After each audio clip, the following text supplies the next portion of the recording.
நான் இன்னைக்கு எப்படி உங்களோட சேர்ந்து சிந்திக்க போறோம் அப்படின்னா, இயேசுவும் திருவிழாவும்.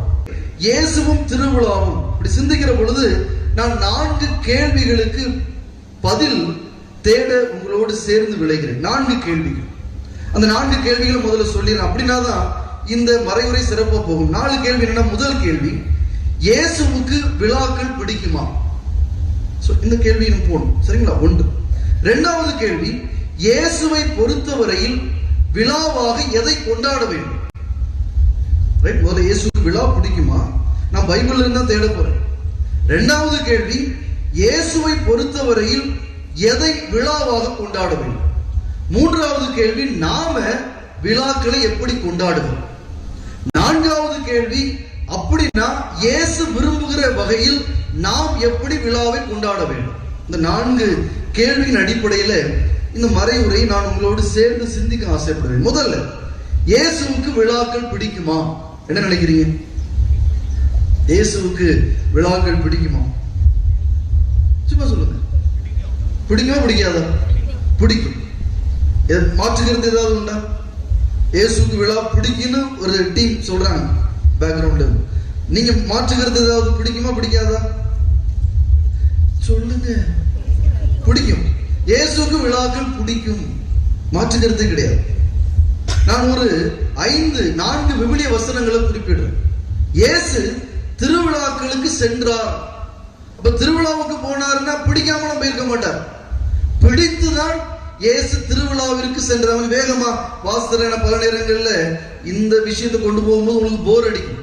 அது போர் அடிக்குங்கிறதுக்காக கொஞ்சம் வேகமா இந்த விஷயத்துக்குள்ள போகிறேன்.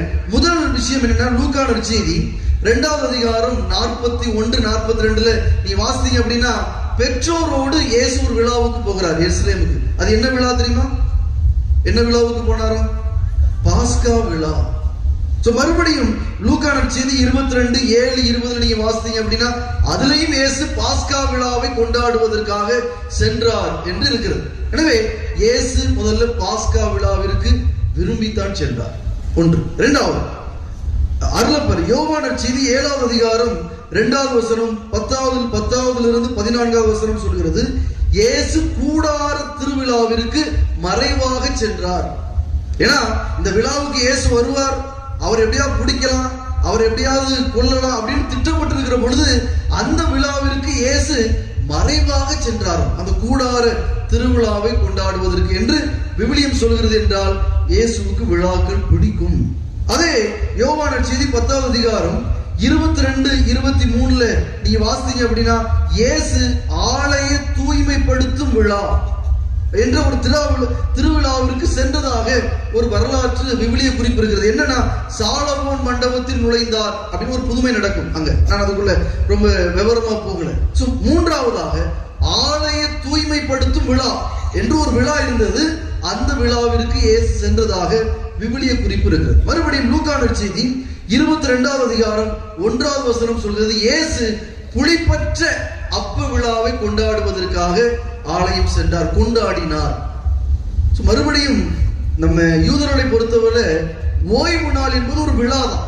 ஞாயிற்றுக்கிழமை சாபத் டே அப்படின்னு சொல்லக்கூடியது ஒரு விழா தான். ஆக முதல் கேள்விக்கு பதில் பைபிள் இருந்தே சொல்லப்படுகிறது, இயேசுவுக்கு விழாக்கள் பிடிக்கும். அந்த விழாவை கொண்டாட அவர் சென்றார். மறைமுகமாக சென்றார், நேரடியாக சென்றார், பெற்றோரோடு சென்றார். தானும் ஒரு விழாவை அங்கிருந்து பறித்து தன்னுடைய மக்களுக்காக ஒரு விழாவாக தருகிறார். அதுதான் பாஸ்கா விழா. இயேசு கொண்டாட சொன்னார், என் நினைவாக செய்யுங்கள். இந்த பாஸ்கா விழாவை என் நினைவாக நீங்கள் செய்ய வேண்டும் என்று இயேசு ஆசைப்பட்டு இந்த விழாவை கொண்டாட நம்மை அழைக்கவும் செய்வார். என்றால் இயேசுவுக்கு விழாக்கள் பிடிக்கும், நம்மையும் விழாக்களை கொண்டாட அழைக்கிறார். முதல் கேள்விக்கான பதில். 2வது கேள்வி, இயேசுவை பொறுத்தவரையில் எதை விழாவாக கொண்டாட வேண்டும்? இந்த 5 விழாக்களை நான் சொன்னேன். மொத்தம் 7 திருவிழாக்கள் யூதர்களுடைய அடிப்படையில் முக்கியமான விழாக்கள். நான் சொன்னேன், இந்த 5 விழாக்களை மட்டும் வைத்துக்கணும். விவிலியத்தின் அடிப்படையில் இந்த 5 விழாவை இயேசு கொண்டாடியதாக இருக்கிறது என்றால், இந்த 5 விழாக்களையும் கொஞ்சம் ஆழமா நீங்க உற்று நோக்கி பார்த்தீங்க அப்படின்னா, இது வெறுமனே விழாக்கள் மட்டுமல்ல. இயேசு இந்த விழாவை கொண்டாட போனார் என்றால் இந்த விழாவிற்கு வரலாற்று பின்னணி உண்டு. இயேசு ஒரு விழாவை கொண்டாட நம்மை அனுமதிக்கிறார் என்றால், அவர் கொண்டாடினார் என்றால், அந்த விழாவிற்கு பின்னாடி இருந்த வரலாறை அவர் நினைவு கூர்ந்து கொண்டாடினார். ஒரு உதாரணத்துக்கு எடுத்துக்கொள்ளும். நான் எல்லா விழாக்களையும் விளக்கல. ஒரு விழா, பாஸ்கா விழா. இந்த பாஸ்கா விழாவை இயேசு தானும் கொண்டாடினார், நம்மையும் கொண்டாட அவர் அனுமதிக்கிறார், விரும்புகிறார் என்றால், இந்த பாஸ்கா விழாவிற்கான ஒரு வரலாற்று பின்னணி இருக்கிறது. என்ன வரலாற்று பின்னணி? யூதர்கள், இஸ்ரேலர்கள் அடிமையாக இருந்தார்கள். அடிமையாக இருந்த இஸ்ரேலரை மோசேயின் வழியாக கடவுள் மீட்டெடுத்து அவர்களை ஒரு அற்புதமான நிலைக்கு கடத்தி கொண்டு வந்ததை கொண்டாடக்கூடிய விழாதான் இந்த பாஸ்கா விழா. எனவே இந்த பாஸ்கா விழாவை கொண்டாடுகிற பொழுது இயேசு எதை நினைவு கூர்ந்தார் என்றால், எப்படி என்னுடைய சமூகம் அடிமைப்பட்டு கிடந்தது, இந்த அடிமைப்பட்டு கிடந்த சமூகத்தை கடவுள் எவ்வாறு மீட்டெடுத்து வந்தார், இந்த மீட்டெடுக்கிற பாதையில என்னென்ன துன்பங்களை எல்லாம் என்னுடைய சமூகம் சந்தித்தது, அதனை எப்படி எதிர்கொண்டது என்கிற ஒரு வரலாற்று பார்வை இயேசுவுக்குள்ளாக இருந்தது. மாற்றுகிறது கிடையாது. எனவேதான் இந்த விழாவை நாம ஈஸ்டர் பெருவிழாவாக கொண்டாடுகிறோம். அதுதான் பாஸ்கா விழா. நாம ஈஸ்டர் ஏன் கொண்டாடுறோம் அப்படின்னா, நாங்கள் பாவத்தில் அடிமையாக இருந்தோம், வாழ்விற்கு கடந்து வந்தோம்.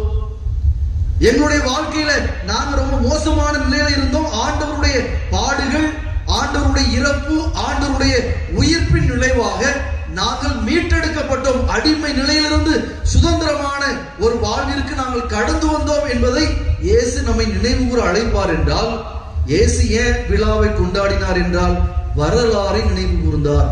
ஒரு விழாவிற்கு பின்னாடி இருக்கிற வரலாறை. இது முதல் விஷயம். இரண்டாவது, நீங்க பைபிள்ல பாத்தீங்க அப்படின்னா, இயேசு ஒரு 4-5 இடத்துல சொல்லுவார், இதை கொண்டாடுங்க, இதை கொண்டாடுங்க, வாங்க நாம கொண்டாடுவோம் அப்படின்னு இயேசு ஒரு 4-5 இடத்துல சொல்லுவார். எதுன்னு ஞாபகம் இருக்குதா உங்களுக்கு? எப்ப சொல்லுவார்? கொண்டாடுவோம் அப்படின்பார். நான் இன்னும் உங்களுக்கு குழு கொடுக்கிறேன். வாங்க, ஒரு என்னுடைய மகன் வந்துட்டான், அவனுக்கு நாம செருப்பணிவோம், வாங்க விருந்து கொண்டாடுவோம் அப்படின்னு கூப்பிடுவார். எந்த நேரத்துல? ஊதாரி மைந்தன் அவன் திரும்பி வந்தவுடன், காணாமற் போன மகன் எனக்கு கிடைத்து விட்டான், வாங்க கொண்டாடுவோம். காணாமற் போன நாணயம் எனக்கு கிடைத்து விட்டது, வாங்க கொண்டாடுவோம். காணாமற் போன ஆடு எனக்கு கிடைத்து விட்டது, எனவே தோள் மேல போட்டுக்கொண்டு அவர் கொண்டாடினார் என்று இயேசு அழைப்பு கொடுப்பார் என்றால், திருவிழாவாக கொண்டாட இயேசு அழைக்கக்கூடிய இரண்டாவது காரியம் என்னவென்றால், எப்பொழுது மனம் மாற்றம் நடக்கிறது, எப்பொழுது நான் மனம் மாறுகிறேன், எப்பொழுது பாவத்திலிருந்து பாவம் இல்லாத ஒரு வாழ்வு நிலைக்கு கடந்து வருகிறேனோ அதை கொண்டாடுவோம். பைபிள் அழகான ஒரு வசனம் இருக்கிறது. மண்ணுலகில் மனம் மாறிய ஒரு பாவியை குறித்து விண்ணகத்தில் என்ன நடக்குமா? பேர் மகிழ்ச்சி, பெரிய கொண்டாட்டமே விண்ணகத்திலேயே நடக்கும் என்றால், இயேசு இரண்டாவதாக எதற்கு விழா கொண்டாட வேண்டும் என்று விரும்புகிறார் என்றால், மனம் மாற்றம் நடக்கிற பொழுது. இரண்டாவது விஷயம். மூணாவது விஷயம், நான் கொஞ்சம் எக்ஸாஜரேட் பண்றேன், அவ்வளவுதான். எதற்காக கொண்டாட வேண்டும்? சோ ஆண்டவர் 10 தொழுநோயாளர்களை குணப்படுத்துகிறார். அந்த 10 பேர்ல ஒருத்தன் மட்டும் திரும்பி வரான். கடவுளுக்குள்ள ஒரு வருத்தம், இயேசுக்குள்ள நம்ம 10 பேரை குணப்படுத்துறோமே, ஏன் மத்த எல்லாருமே திரும்பி வந்து எனக்கு நன்றி சொல்லல? ஒரு கொண்டாட்டமாக. இது எக்ஸாஜரேட் பண்றேன், ரைட்டுங்களா? நான் உண்மையை பேசுறேன். அவர் என்ன நினைக்கிறாரு? ஏன் எனக்கு திரும்பி வந்து எனக்கு ஒரு நன்றி கூட இவங்க சொல்லல? அப்ப ஆண்டவர் மூன்றாவதாக என்ன விரும்புகிறார் என்றால், எதை விழாவாக கொண்டாட வேண்டும் என்றால், ஆண்டவர் எனக்கு செய்த நன்மைகளை நினைத்து நன்றி சொல்வதற்காக விழாவாக நாம் கொண்டாட வேண்டும். அப்போ முதல் கேள்விக்கான விடை, இயேசுக்கு விழா பிடிக்கும் என்றால் பிடிக்கும். இயேசு எதை விழாவாக கொண்டாட விரும்புகிறார் என்றால் 3 காரியங்களுக்காக. ஒன்று, வரலாற்றை நினைத்து பாருங்கள். ஒரு விழா கொண்டாடப்படுகிறது என்றால் அதனுடைய வரலாறு என்ன? நான் எப்படி இருந்தேன், இந்த நிலையிலிருந்து எப்படி இன்றைக்கு உயர்ந்து வந்திருக்கிறேன், இதற்கு யார் காரணம்? அவர்களை நினைத்து பார்த்து கொண்டாடுவதுதான் விழா. இரண்டாவதாக, இயேசுவினுடைய பார்வையில் விழா எதற்காக இருக்க வேண்டும் என்றால், மனமாற்றத்திற்கான ஒரு அறைகூவலாக. விழா எதற்காக இருக்க வேண்டும் என்றால், என்னை மனம் மாற்றுவதற்காக இந்த விழா இருக்க வேண்டும். மூன்றாவதாக, விழா எதற்காக இருக்க வேண்டும் என்றால், கடவுளுக்கு நன்றி சொல்வதற்காக.